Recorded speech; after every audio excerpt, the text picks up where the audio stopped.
पण आता प्रश्न होता की यांना सांभाळणार कोण?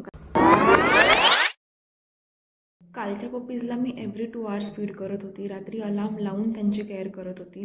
तेवढ्यात एक संडे मॉर्निंगला अजून एक पप्पी मला सेम अवस्थेत सापडला.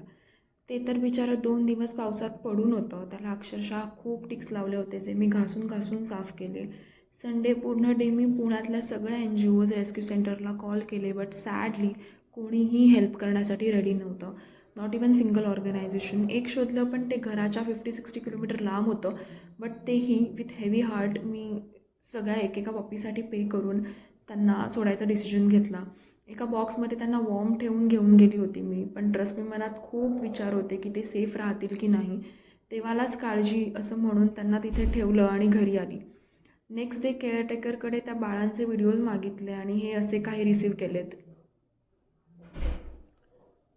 खरं तर मन नाही मानत आहे की त्यांची केअर नीट होते आहे, पण I was left with no option. I guess त्यांचा आणि माझा सहवास इतकाच होता.